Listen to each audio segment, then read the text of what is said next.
ಸ್ನೇಹಿತರೆ, ಪುಷ್ಪ 2 ಮೂವಿಯ premiere show ವೇಳೆ ಸಂಧ್ಯಾ ಥಿಯೇಟರ್ನಲ್ಲಿ ಕಾಲ್ತುಳಿತ ಉಂಟಾಗಿ ಓರ್ವ ಮಹಿಳೆ ಪ್ರಾಣ ಬಿಟ್ಟಿದ್ರು. ಈ ಘಟನೆಗೆ ಸಂಬಂಧಪಟ್ಟಂತೆ ಇದೀಗ ಹೈದರಾಬಾದ್ನ ಚಿಕ್ಕಡಪಲ್ಲಿ ಪೊಲೀಸರು ಐಕಾನ್ ಸ್ಟಾರ್ ಅಲ್ಲು ಅರ್ಜುನ್ ಅವರನ್ನ ಬಂಧಿಸಿದ್ದಾರೆ. ಸ್ನೇಹಿತರೆ, ಪೊಲೀಸರು ಅರೆಸ್ಟ್ ಮಾಡುವುದಕ್ಕೆ ಬಂದಂತ ಸಂದರ್ಭದಲ್ಲಿ ಅಲ್ಲು ಅರ್ಜುನ್ ಅವರ ನಿವಾಸಕ್ಕೆ ಬಂದಾಗ ಅವರ ಕುಟುಂಬಸ್ಥರು ಎಲ್ಲರೂ ಸೇರಿದ್ರು. ಅಲ್ಲು ಅರ್ಜುನ್ ಅವರ ತಂದೆ, ಪತ್ನಿ ಹಾಗೂ ಸಹೋದರ ಸೇರಿದಂತೆ ಇನ್ನಿತರರು ಸ್ಥಳದಲ್ಲಿ ಇದ್ರು. ಈ ವೇಳೆ ತಮ್ಮ ಕಾರಿನಲ್ಲಿ ಬರಬಹುದು ಅಂತ ಕೇಳಿದಾಗ, ಇಲ್ಲ, ನೀವು ನಮ್ಮ ಕಾರಿನಲ್ಲೇ ಬರಬೇಕು ಅಂತ ಹೇಳಿ ಪೊಲೀಸ್ನವರು ಕೂರಲು ಹೇಳಿದ್ದಾರೆ. ಹೀಗಾಗಿ ಅಲ್ಲು ಅರ್ಜುನ್ ಅವರು ಪೊಲೀಸ್ ಕಾರಿನಲ್ಲೇ ಚಿಕ್ಕಡಪಲ್ಲಿ ಪೊಲೀಸ್ ಠಾಣೆಗೆ ಹೋಗಿದ್ದಾರೆ. ಹಾಗಾದ್ರೆ ಏನಿದು ಪ್ರಕರಣ, ಯಾಕೆ ಅರೆಸ್ಟ್ ಮಾಡಲಾಯಿತು ಅನ್ನೋದನ್ನ ಗಮನಿಸ್ತಾ ಹೋಗೋದಾದ್ರೆ, ಡಿಸೆಂಬರ್ 4ರಂದು ಪುಷ್ಪ 2 ಪ್ರೀಮಿಯರ್ ಶೋ ಇತ್ತು. ಅಂತೆಯೇ ಹೈದರಾಬಾದ್ನ ಸಂಧ್ಯಾ ಥಿಯೇಟರ್ನಲ್ಲಿ ಅಭಿಮಾನಿಗಳ ಜೊತೆ ಚಿತ್ರ ವೀಕ್ಷಣೆಗೆ ಅಲ್ಲು ಅರ್ಜುನ್ ಬಂದಿದ್ರು. ಆದರೆ ಈ ಬಗ್ಗೆ ಪೊಲೀಸರಿಂದ ಯಾವುದೇ ಅನುಮತಿ ಪಡೆದಿರಲಿಲ್ಲ. ಹೀಗಾಗಿ ಅಲ್ಲು ಅರ್ಜುನ್ ನೋಡಲು ಅಭಿಮಾನಿಗಳು ಮುಗಿಬಿದ್ದಿದ್ರು. ಆಗ ಕಾಲ್ತುಳಿತ ಸಂಭವಿಸಿ ರೇವತಿ ಎಂಬ ಮಹಿಳೆ ಪ್ರಾಣ ಕಳೆದುಕೊಂಡಿದ್ರು. ಈ ಸಂಬಂಧ ಅಲ್ಲು ಅರ್ಜುನ್ ವಿರುದ್ಧ ಪ್ರಕರಣ ದಾಖಲಾಗಿತ್ತು. ಈ ಸಂಬಂಧದ ಬಂಧನ ಭೀತಿ ಇದ್ದಿದ್ರಿಂದ ಹೈದರಾಬಾದ್ ಕೋರ್ಟ್ಗೆ ನಟ ಅಲ್ಲು ಅರ್ಜುನ್ ಅರ್ಜಿಯನ್ನ ಸಲ್ಲಿಸಿದ್ರು. ಅಲ್ಲು ಅರ್ಜುನ್ ಆಗಮನದ ಬಗ್ಗೆ ಪೊಲೀಸರಿಗೆ ಮಾಹಿತಿ ಇರಲಿಲ್ಲ.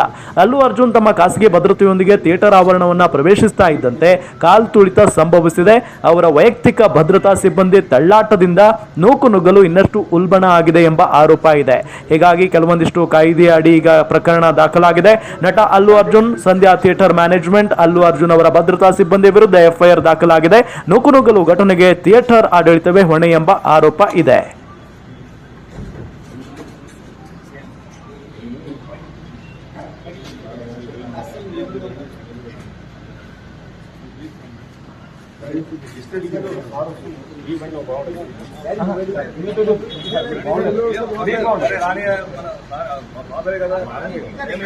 ముందుకు సార్ ముందు సార్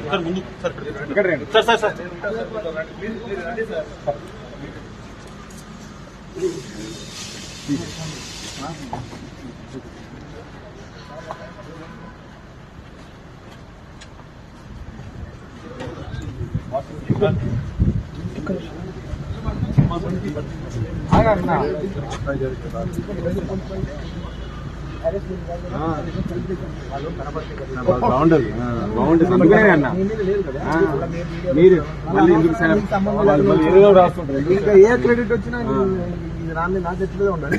గుడ్ అయినా కాదు.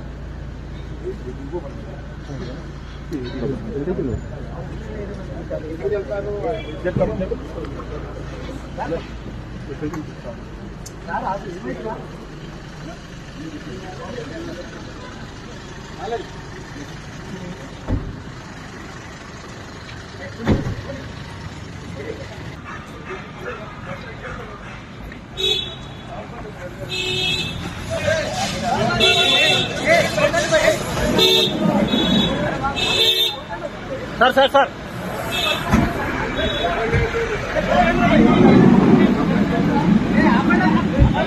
Sir sir